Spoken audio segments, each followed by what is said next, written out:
Shalom semuanya, senang bisa berjumpa dengan teman-teman yang ada di Persekutuan Doa Mulia Group Industri Cikarang.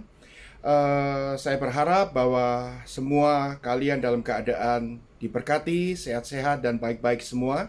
Juga salam untuk Bapak Paul Wenas sebagai Ketua Persekutuan Doa Mulia Group di Cikarang.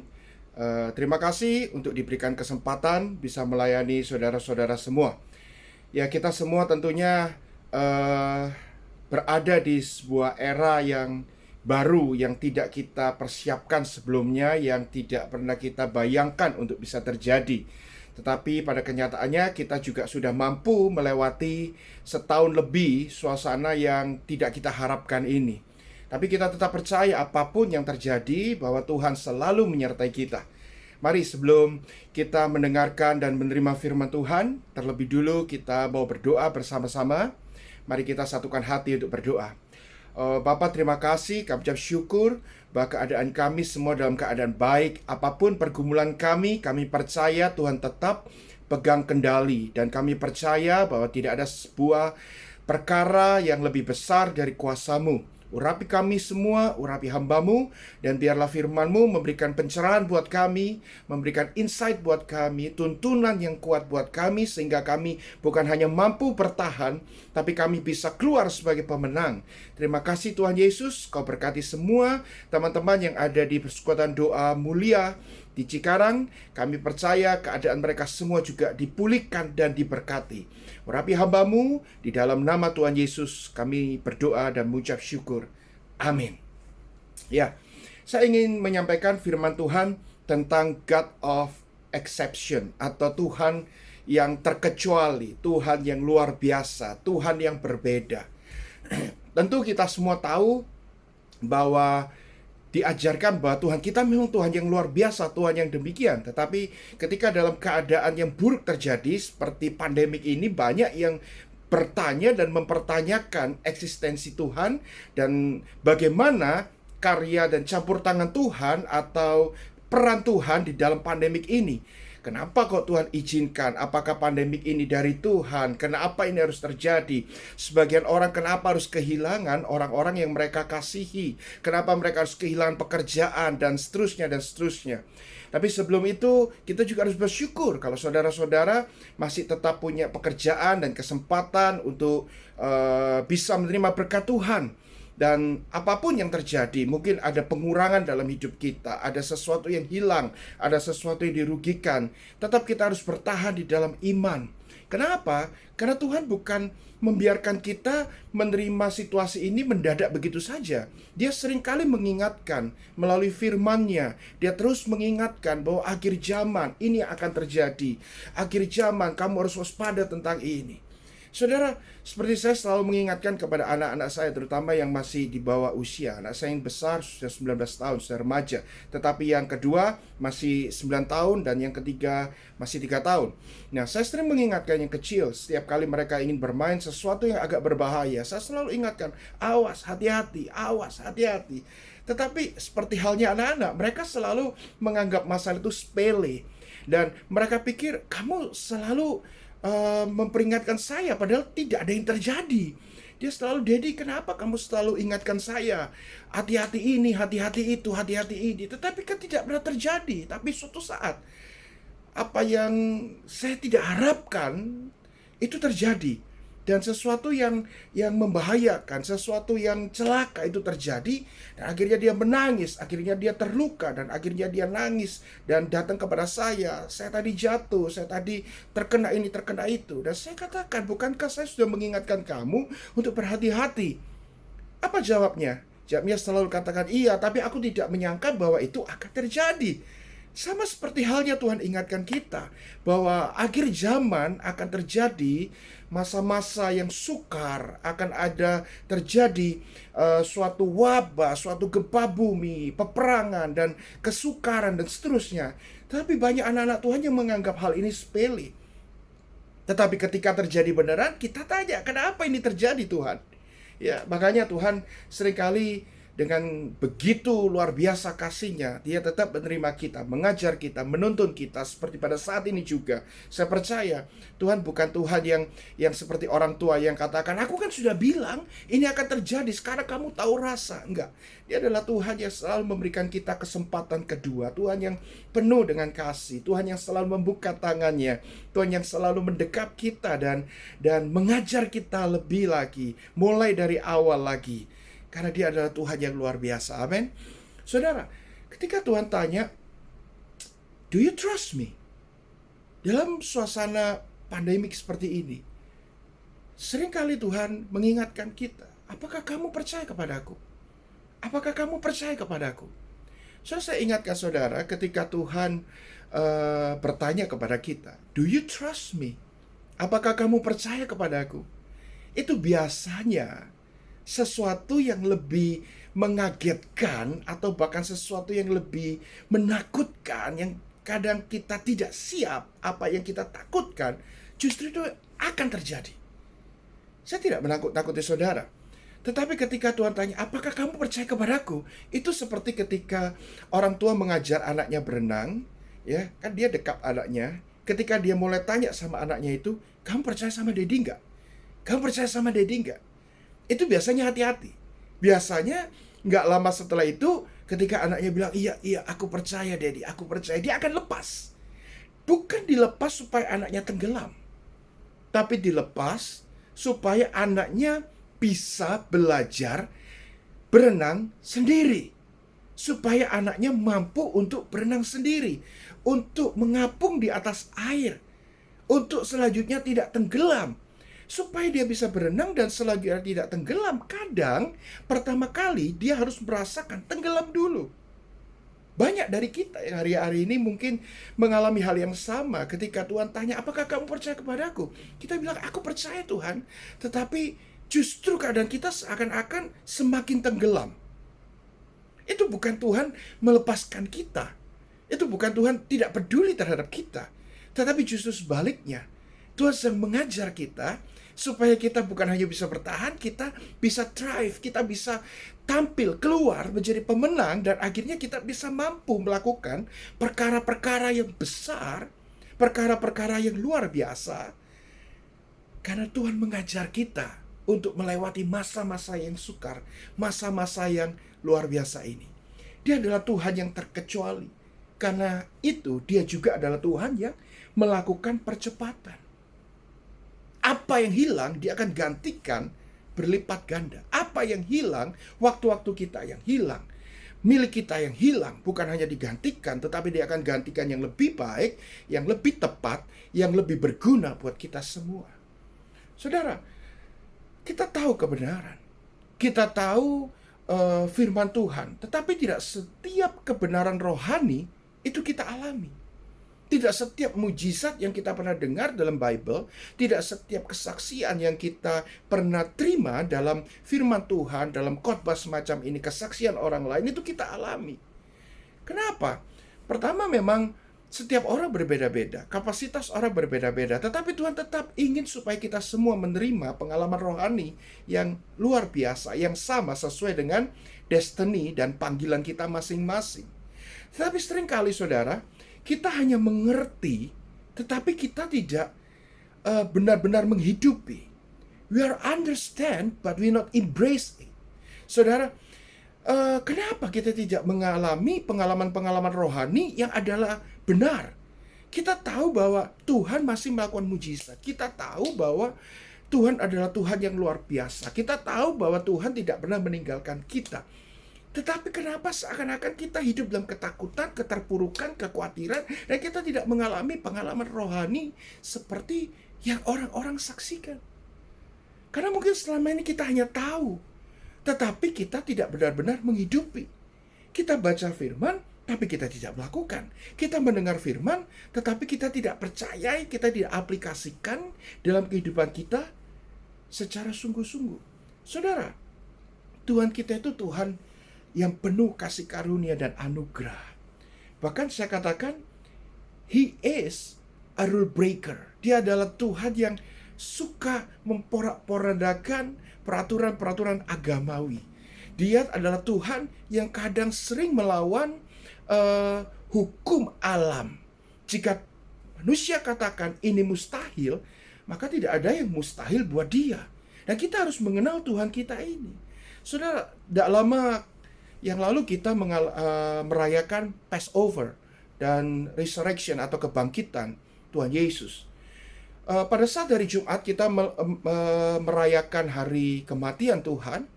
Dan sebagian orang katakan Easter dan dirayakan sebagai Easter. Kalau saya pribadi mengatakan itu sebagai Passover. Karena hari Jumat itu bukan hanya kematian Tuhan, tapi harus ingat dikatakan di situ Tuhan mengatakan it is finished. Atau tetelestai dia katakan, it is finished. Maka ketika dia mati di hari Jumat itu sesungguhnya maka semua proyek penebusan itu, semua rencana untuk umat manusia kepada orang-orang yang percaya itu sudah selesai di situ. Penebusan akan dosa sudah selesai, maut sudah dikalahkan, dosa kita sudah dihapuskan, kutuk kita sudah ditanggung. Di hari Jumat itu sudah selesai. Dan hari Jumat itu adalah Passover buat kita. Passover seperti ketika tulah anak-anak sulung di Mesir, mereka semua terlewatkan. Orang-orang Israel yang di jenang-jenang pintu diberikan tanda darah, itu mereka dilewati oleh tulah itu, dan itulah Passover. Dan hari Jumat itu ketika Tuhan mati, kita sudah mengalami kemenangan. Nggak nunggu hari Minggu. Tapi masalahnya, ketika Tuhan mati di hari Jumat, seakan-akan sesuatu tidak terjadi. Dia dikalahkan, dia dikuburkan, dia tidak bersuara, dia tidak berdaya. Mana Tuhan yang penuh mujizat? Mana Tuhan yang membangkitkan orang mati? Dia sendiri mati. Kita lupa bahwa ketika dia mengatakan tetelestai, dia mengatakan it is finished, sebenarnya sudah selesai. Kalaupun dia diam, kalaupun dia mati, kalaupun dia sempat dikuburkan, itu bukan berarti kita harus menunggu sampai dia bangkit. Sekali lagi, hari Jumat itu kita sudah menang. Tapi ada setelah waktu 3 hari Tuhan izinkan untuk kita menanti. Ada setelah 3 hari untuk kita diproses, untuk kita percaya, untuk kita menunggu. Segala sesuatunya harus ada proses, harus ada penantian. Iman harus dibuktikan oleh waktu. Dan ketika hari Minggu dia bangkit, itu bukan berarti baru hari Minggu kemenangan dinyatakan. Saya percaya kemenangan sudah dinyatakan pada saat hari Jumat itu. Tapi hari Minggu sebagai affirmation dan confirmation. Afirmasi dan konfirmasi bahwa Tuhan sudah menang. Dan dia nyatakan itu melalui kebangkitan. Dia Tuhan yang suka menghancurkan semua peraturan-peraturan agamawi. Peraturan-peraturan yang selama ini agama-agama dunia ajarkan, dia porak-porandakan, dia hancurkan, dia a rule breaker because grace break rules. Anugerah kasih karunia itu merusak semua peraturan-peraturan agama. Harusnya manusia itu cari Tuhan, harusnya manusia itu menguduskan diri baru bisa ketemu Tuhan. Tapi ini justru Tuhan yang mencari kita. Dan dikatakan dalam firman Tuhan, justru dia mencari kita pada saat kita masih berdosa. Berbeda kan? Agama mengajarkan kamu harus kudus dulu baru kamu bisa ketemu Tuhan. Benar, itu nggak salah. Karena di dalam perjanjian lama pun ditulis bahwa sebelum kematian Yesus itu pun ditulis bahwa kita sudah kehilangan kemuliaan Tuhan. Kita terpisah dari kemuliaan Bapa karena dosa. Dan siapa yang boleh menghadap Tuhan adalah mereka yang sudah kudus, yang dikuduskan. Nah masalahnya nggak ada satupun orang yang bisa menjumpai Tuhan dengan standar kekudusannya Tuhan. Nggak ada yang bisa matching itu. Makanya jangan sombong. Jangan merasa kita lebih kudus dari yang lain sehingga kita lebih layak ketemu Tuhan dan kamu nggak layak karena kamu belum kudus seperti aku. Nggak ada. Nggak ada satupun yang kudus. Firman Tuhan katakan semua orang sudah kehilangan kemuliaanku. Dan bahkan kekudusan manusia itu seperti kain kotor di hadapanku, kata Tuhan. Maka itu dia menebus kita, dia mencari kita, dia menemukan kita pada saat kita masih berdosa, dia menyucikan kita, dia mengampuni kita oleh anugerah, bukan karena kekuatan kita. Nah, karena kita sudah menerima anugerah, maka kita harus menghargai anugerah itu, kita harus menerima dengan keyakinan, dengan iman, dan kita harus menghidupi. Dan saya percaya orang yang menghidupi anugerah, orang yang hidup dalam keyakinan dan pengenalan akan Kristus, dia tidak akan sembarangan hidupnya. Dia akan percaya sungguh-sungguh. Saudara, satu peraturan yang ultimate rules, dia sudah break, dia sudah hancurkan. Pengertian agama yang selama ini agama dunia berusaha mencari Tuhan. Tuhan seakan jauh, Tuhan seakan besar, tidak terjangkau, tidak bisa dijamah. Tetapi kita percaya, bukan hanya kita bisa menjamah dia, tapi dia ada di dalam kita. Roh Kudus manunggal dengan kita sebagai penghibur dan penolong yang setia. Agama mana yang mengajarkan bahwa kita bisa manunggal dengan Tuhan? Gak ada. Bahkan itu dianggap penistaan, saudara.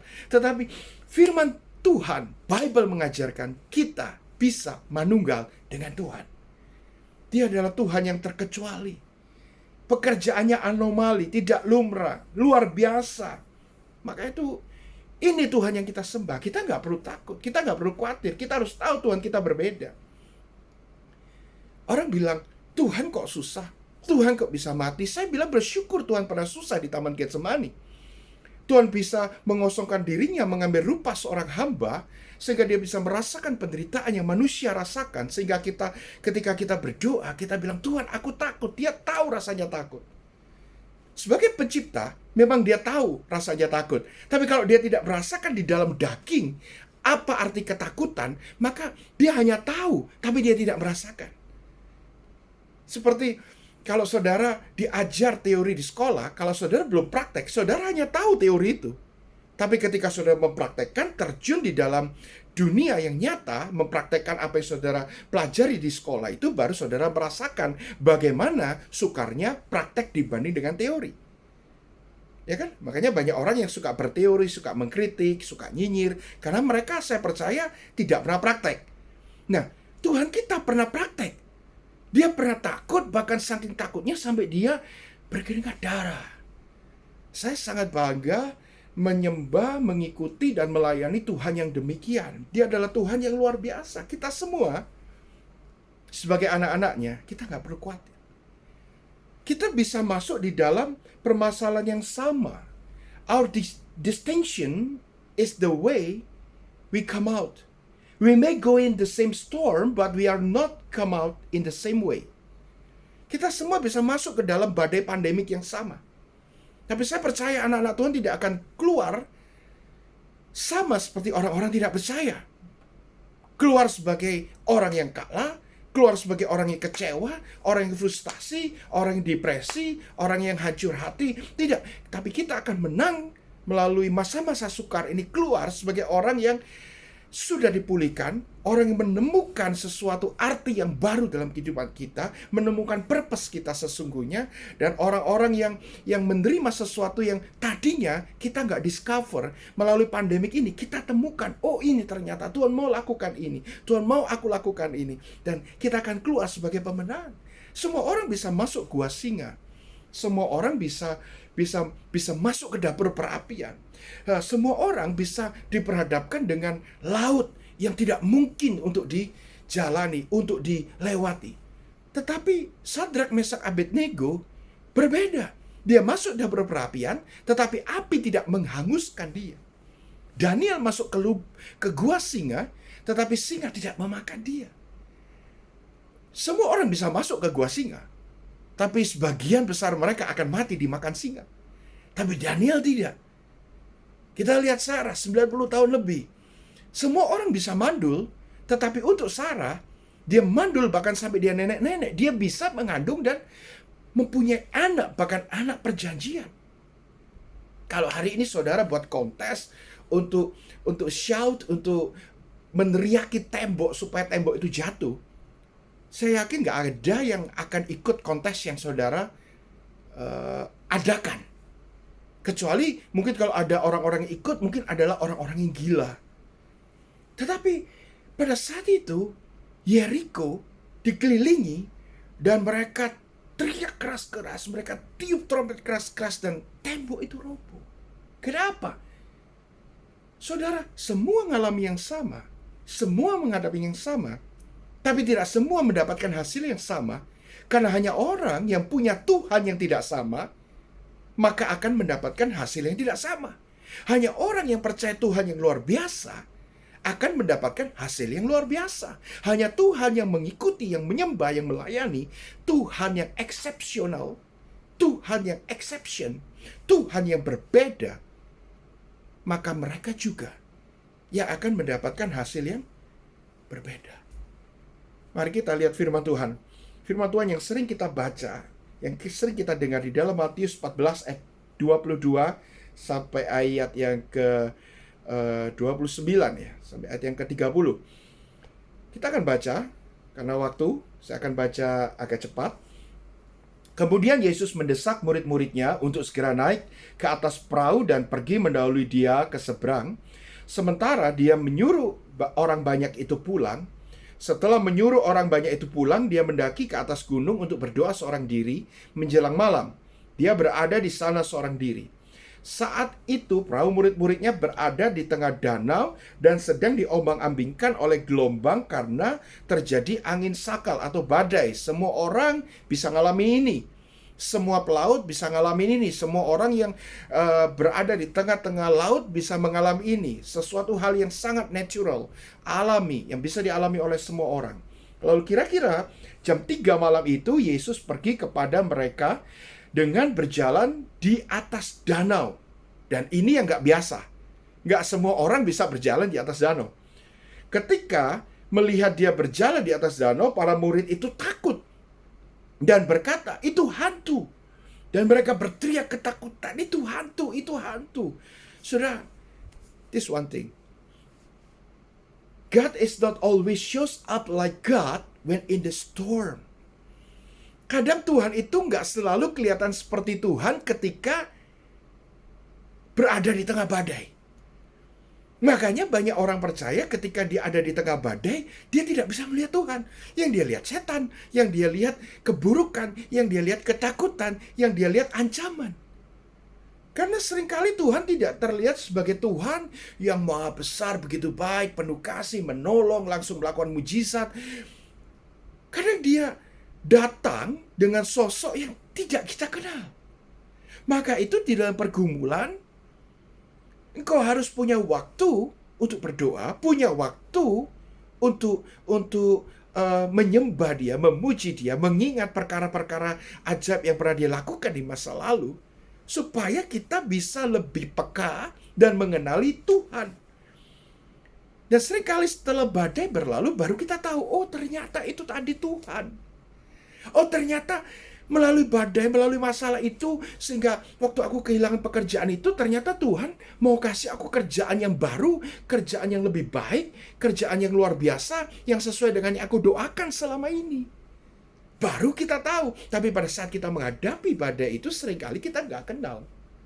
Nah, lalu ayat 27, segera Yesus berkata kepada mereka, tenanglah, ini aku, jangan takut. Petrus menjawab dan berkata kepadanya, Tuhan, jika itu engkau, suruhlah aku datang kepadamu berjalan di atas air. Dan Yesus berkata, come, datanglah. Maka Petrus turun dari perahu lalu berjalan di atas air dan datang kepada Yesus. Ada 12 murid. Ada 12 murid di atas perahu, cuman Petrus yang datang kepada Tuhan. Yang 11 takut, tidak datang, diam di perahu, tidak ambil resiko. Memang kadang untuk menjadi yang seperti Petrus, menjadi yang ke-12, kita harus menjadi satu-satunya. Untuk berjalan di atas air, kita harus menjadi satu-satunya. Untuk melakukan mujizat, untuk menerima perkara-perkara besar, kita harus berbeda dengan majority. Hanya Petrus yang datang dan merespon panggilan Tuhan itu. Why? Sometimes, why we don't walk on the waters? We don't walk on the water because come is not enough for us. We want details. Kita tidak berjalan di atas air kadang karena kata datanglah itu saja tidak cukup. Tuhan bilang datanglah. Kadang itu nggak cukup. Ya benar Tuhan, masa aku harus datang? Itu air loh Tuhan, itu danau. Aku nggak bisa berenang. Itu gravitasi, nggak mungkin orang bisa berjalan di atas air. Tuhan bilang datanglah. Kita maunya detail, kita maunya explanation, kita maunya penjelasan, kita maunya Tuhan ngomong kenapa, mengapa, jelaskan, kita mau alasannya apa, kita perlu tahu itu. Makanya seringkali kita tidak berjalan di atas air. Berbeda dengan Petrus. Petrus cukup merespon kata datanglah, dia langsung keluar, dia langsung berjalan. Saudara, Petrus punya dua pilihan. Dia mau ikut Yesus atau dia mau ikuti 11 teman-temannya para murid itu. Kalau dia mau ikut Yesus, dia harus berbeda, mengambil resiko, dan dia menjadi minority. Kalau dia mau ikut yang 11 murid, maka dia aman di dalam perahu, tapi dia tidak menerima sesuatu yang luar biasa. Saudara, kadang keunikan itu adalah suatu keanehan. Sampai Tuhan menunjukkan bahwa itu relevan. Sekali lagi, kadang keunikan mengikut Tuhan, keunikan orang-orang percaya, itu dianggap sebagai sesuatu yang bodoh, yang gila, yang aneh. Sampai suatu saat ketika Tuhan menyatakan sesuatu itu benar, melalui mujizat, melalui perkara-perkara yang besar, perkara-perkara yang ajaib, baru yang aneh, yang gila, yang bodoh dianggap oleh dunia, itu menjadi relevan. Sebelum itu menjadi relevan, engkau berjalan sendirian, melawan arus, melawan mayoritas. Kalau hari ini mayoritas takut, engkau justru malah bersuka cita memuji Tuhan. Kalau hari ini mayoritas melakukan hal-hal yang gak benar, engkau justru hidup semakin benar. Kalau hari ini mayoritas orang menjadi pelit, menjadi makin kikir, menjadi makin egois, engkau justru menjadi orang yang makin punya kasih, makin berbagi, makin memberi. Suatu hal yang berbeda. Don't compare yourself to others. Because you are different. You are special. You are masterpiece.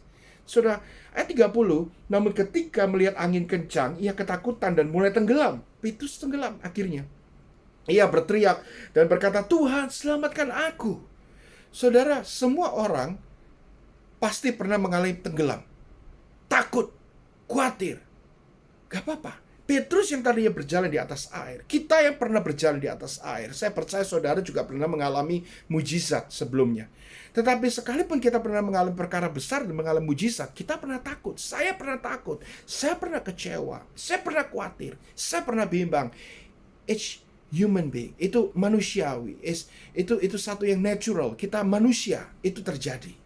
Saudara, Petrus tenggelam, tapi yang penting kita berteriak, minta tolong kepada orang yang benar. Waktu saudara tenggelam, kepada siapa engkau minta tolong, itu akan menentukan hasilnya. Petrus tenggelam, dia bilang, Tuhan, tolong aku. He screamed to his Savior. Saudara, Petrus tenggelam bukan karena dia kehilangan visi, bukan karena dia tidak kelihatan Tuhan lagi. Mana ini Tuhan, lalu dia tenggelam. Dia masih lihat Tuhan. Petrus tenggelam karena dia kehilangan fokus. Saya ulang, Petrus tenggelam bukan karena dia tidak melihat Tuhan. Petrus tenggelam bukan karena dia tidak punya visi. Petrus tenggelam karena dia kehilangan fokus. Hari ini kita harus fokus. Fokus kepada Tuhan, fokus kepada firman-Nya, fokus kepada kehidupan kita, fokus kepada panggilan kita, fokus, dan fokus dengan apa yang kita kerjakan. Kalau kau kehilangan fokus, kau akan tenggelam. Tapi kalaupun sampai kita tenggelam, teriak kepada Tuhan. Semua orang pernah tenggelam. Kita teriak kepada Tuhan. Dan segera Yesus mengulurkan tangan dan dia memegang dan berkata, hai kamu orang kurang percaya, mengapa kamu bimbang? Kemudian mereka naik ke atas perahu dan redalah angin itu. Badai pasti berlalu. Saya berdoa buat kita semua, badai pasti berlalu. Apapun yang kita alami, saudara, kita mengalami hal yang sama. Seluruh orang di dunia mengalami hal yang sama. Tetapi selain perahu kita berbeda, perahu saya berbeda, perahu saudara berbeda, tapi badai yang sama yang kita rasakan. Pergumulan kita masing-masing adalah pergumulan yang spesifik. Untuk itu, sekalipun badai yang sama kita hadapi, kita tidak harus keluar dengan hasil yang sama. Karena hasil orang yang tidak mengandalkan Tuhan dengan hasil orang yang mengandalkan Tuhan pasti berbeda. Kita semua mengalami kesengsaraan, kita semua mengalami satu tekanan kehidupan, tapi pastikan jangan sampai kita putus asa hari-hari ini. Saya berdoa supaya kita tetap semangat. Despair is suffering without meaning. Keputusasaan adalah kesengsaraan tanpa suatu arti. Kalau saudara mengalami tekanan, saudara mengalami kesengsaraan, dan saudara tidak tahu artinya, saudara akan menjadi putus asa. Kenapa orang putus asa? Karena orang tidak tahu arti pergumulan. Yang hanya mereka lakukan adalah menyalahkan Tuhan, bertanya kepada Tuhan kenapa ini terjadi, membanding-bandingkan hidupnya dengan orang lain. Dia tidak tahu kenapa ini terjadi, akhirnya dia putus asa. Yang dia lihat selalu sesuatu yang negatif. Tetapi kalau kita dalam penderitaan, kita melihat yang positif, yang masih kita miliki, kesehatan, pekerjaan, keluarga, kesempatan, beribadah seperti ini, masih kita bisa miliki, kita tahu arti pergumulan kita, maka saya percaya kita tidak akan putus asa. Mari saya berdoa kita semua tetap maju. Kalau saudara punya karir, masih bisa bekerja, bekerjalah dengan luar biasa. Bersyukurlah untuk perusahaan saudara yang masih memberikan kesempatan buat saudara bekerja. Bersyukurlah kepada Tuhan bahwa Tuhan masih memelihara kita. Dan kalaupun saudara mengalami kehilangan, saudara mengalami kerugian, pengurangan, saudara, itu hanya sementara. Kita percaya bahwa Tuhan pasti akan menggantikan waktu-waktu yang hilang, sesuatu yang hilang dari kita, Dia pasti akan gantikan. Toh anyway, fokus kita bukan untuk materi, fokus kita bukan hanya mujizat, fokus kita bukan hanya untuk mendapatkan sesuatu untuk daging kita. Pada saat kita mengikut Tuhan, fokus kita hanya Tuhan. Maka itu waktu kita menyembah Dia, waktu kita memuji Dia, bukan untuk mengingatkan Dia akan kita. Waktu kita mengangkat tangan, kita menyembah Dia, itu bukan untuk mengingatkan, Tuhan, aku lagi susah loh Tuhan, aku lagi di sini loh Tuhan, aku lagi menangis memuji-Mu loh Tuhan. Enggak. Waktu kita memuji Tuhan, sebenarnya kita mengingatkan jiwa kita bahwa Tuhan itu besar. Waktu kita menyembah Dia, waktu kita memuji Dia, kita tidak sedang mengingatkan Dia akan kita. Kita tidak mengingatkan Tuhan akan diri kita, tapi justru kita mengingatkan diri kita akan kebesaran Tuhan. Hai jiwaku, pujilah Tuhan. Mari kita akhiri dengan doa, dan kita sama-sama akan berdoa buat pokok-pokok doa syafaat sebelum kita tutup langsung dengan doa berkat. Mari kita satukan hati, kita berdoa. Bapa, terima kasih. Kami ucap syukur untuk kesempatan kali ini di mana kita masih bisa beribadah, mendengarkan firman sekalipun melalui online. Tetapi apapun yang terjadi, kami percaya badai pasti berlalu. Dan ketika badai ini berlalu, kami bukan hanya tampil sebagai orang yang bertahan, tapi kami akan tampil sebagai orang yang menang, bahkan lebih daripada pemenang. Kami berdoa buat bangsa kami, sehingga bangsa kami dipulihkan luar biasa, melewati semua guncangan-guncangan ini. Saudara, tetap Kau jaga bangsa kami, keamanan, politik, sosial, ekonomi, semua bidang, presiden, wakil presiden, dan semua menteri dan jajarannya, saudara TNI, polisi, semua Tuhan, Kau benar-benar pegang erat dengan kuasa tangan-Mu, sehingga bangsa ini tetap dalam keadaan baik, aman, sejahtera, dan bahkan diberkati. Kami juga mau berdoa untuk Mulia Industri Manajemen dan untuk seluruh karyawan dan para buruh dalam pemeliharaan Tuhan, dan tetap punya pengharapan kepada-Mu. Tuhan, berkati perusahaan ini, bukan hanya bertahan di tengah badai, tetapi mereka juga diberkati di tengah-tengah pandemik ini. Kami ucap syukur juga untuk semua karyawan dan karyawati Mulia Industri yang berulang tahun, anniversary pernikahan, yang sedang merayakan sukacita, ucapan syukur lainnya dalam minggu-minggu ini. Berkati mereka semua, berikan mereka kesehatan, umur panjang, anugerah yang berlimpah-limpah. Juga bagi kesembuhan Bapak Kriswanto yang saat ini dirawat di rumah sakit, sedang didiagnosa autoimun, kami berdoa dalam nama Yesus. Tuhan, Kau bangkitkan imun sistemnya, dan Kau buat dia sehat kembali, kuat Tuhan, untuk kembali melayani-Mu. Dan masalah yang ada di jantung juga Tuhan pulihkan. Juga untuk semua karyawan-karyawati Mulia Group Industri yang keluarganya sedang dalam keadaan lemah fisik atau sakit, proses dalam pemulihan, kesembuhan, Kau berikan mereka speed recovery Tuhan, dan pulih sembuh total dalam nama Yesus. juga penghiburan bagi semua karyawan-karyawati Mulia Industri Group ya, dan keluarga yang dalam kondisi berduka. Tuhan, hiburkan mereka. Kebenaran firman Tuhan yang disampaikan hari ini untuk umat Tuhan yang menghadiri persekutuan doa ini, Tuhan, benar-benar menjadi rema, benar-benar menjadi tuntunan yang memelihara hidup mereka, sehingga mereka bukan hanya berjalan sendiri, tetapi mereka berjalan bersama dengan Tuhan. Bahkan mereka bisa berjalan di atas air. Kami juga berdoa untuk ibadah persekutuan doa selanjutnya tanggal 30 April yang akan dilayani oleh rekan kami Bapak Wiwiko Mulyono. Kau berkati beliau dengan kesehatan, Kau berkati semua persiapan dan semua persekutuan doa Mulia Industri Group di Cikarang, sehingga mereka semua menerima berkat. Mari kita angkat kedua tangan kita untuk menerima berkat Tuhan yang sempurna. Terimalah berkat yang berlimpah-limpah, penyertaan Tuhan yang sempurna, kekuatan dan kuasa-Nya yang luar biasa, anugerah-Nya yang berlimpah-limpah. Dia adalah Tuhan yang luar biasa, Tuhan yang sedang melakukan percepatan dalam hidupmu, yang sedang melipat gandakan apa yang hilang. Dia akan kembalikan dan Dia akan gantikan sempurna dan luar biasa. Di dalam nama Bapa, Putra, dan Roh Kudus, yaitu di dalam nama Tuhan Yesus Kristus, semua kita yang percaya diberkati. Sama-sama katakan, amin. Tuhan Yesus memberkati.